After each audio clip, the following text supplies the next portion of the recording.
Hi there, how are you? Good. Good to see you again. Yeah, it's good to see you too.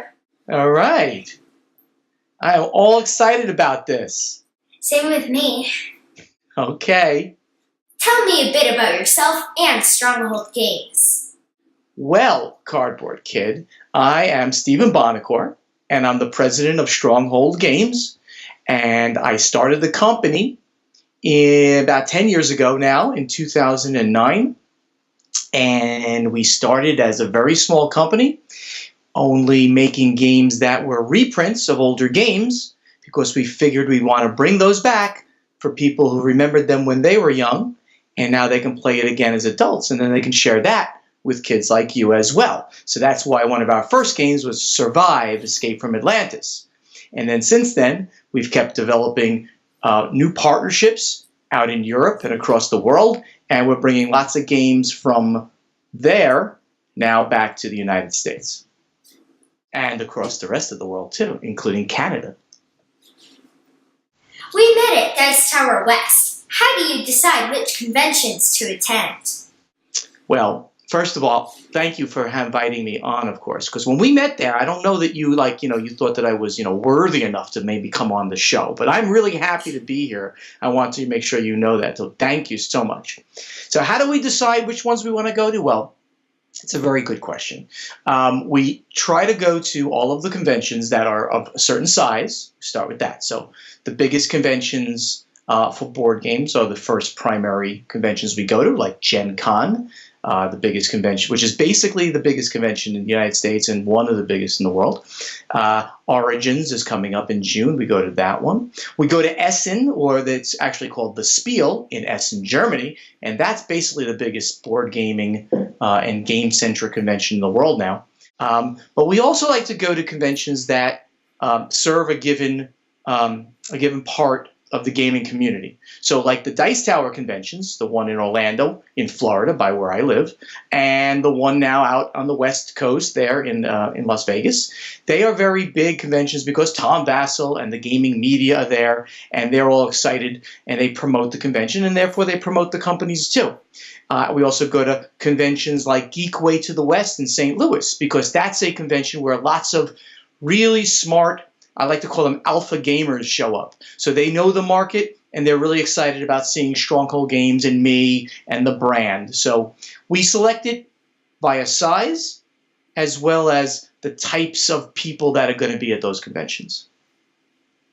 You help bring many international games to North America, such as by Artipia Games. How do you choose which ones? That's a very good question. And I saw recently one of your reviews of Fields of Green. You remember doing that one? It's the first Yeah. one. What's that? That was the first one you ever did? That's great. So yeah, so that was one of the ones we did with Artipia, and essentially that is sort of my one of the things that Stephen Bonacore, what I do best is I make great partnerships around the world. So I go out there and I look for great games, and then I create these partnerships.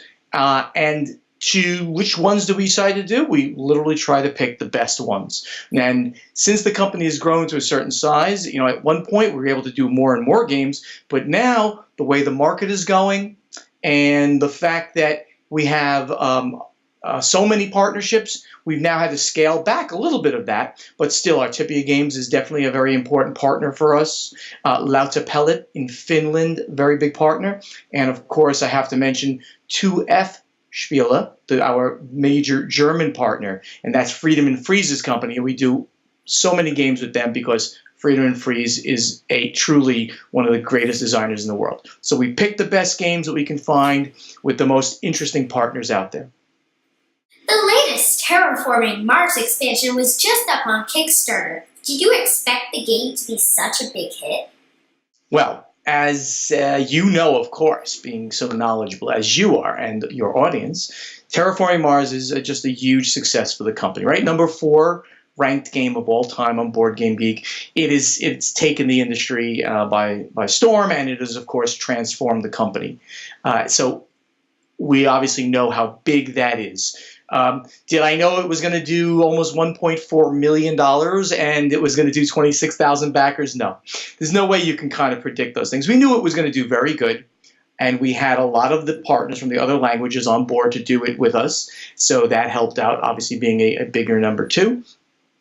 In general, this is a great game that's going to truly stand the test of time, and I think we're going to see people playing, talking about Terraforming Mars for the longest time, and I think it is as good a game. And and I come from a long gaming tradition, so I think it is as good a game as the hype is. So we're very excited to continue with Terraforming Mars.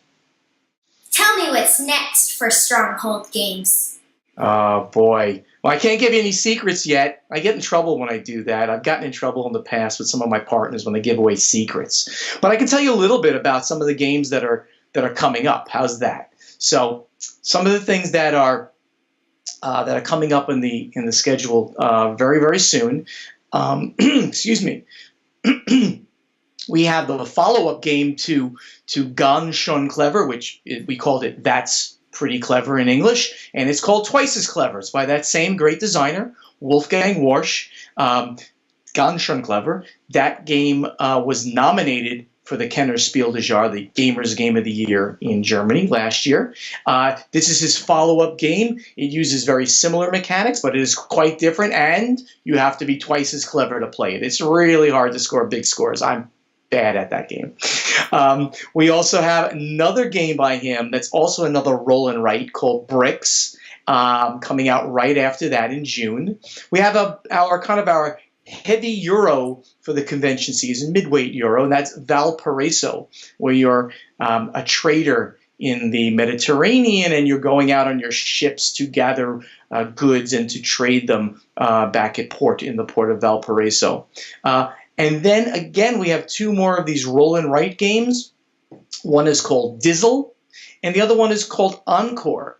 In German, that was Nochmal, and that game is the single biggest selling roll and write game on the German market. So as you can see by all the games that I mentioned, we've taken a slight change in pace on a lot of things with these smaller roll and write games, but roll and write right now is like the biggest thing in the industry.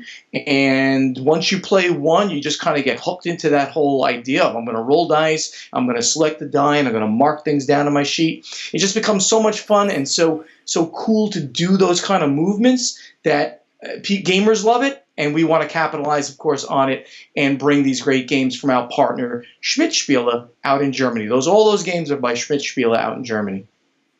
Thanks so much for doing this interview with me.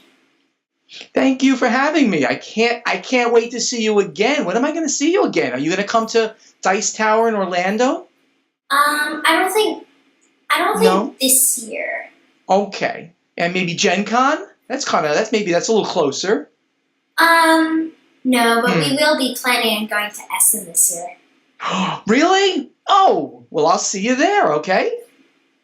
All right. Thank you very much. Thank you. Bye. Bye.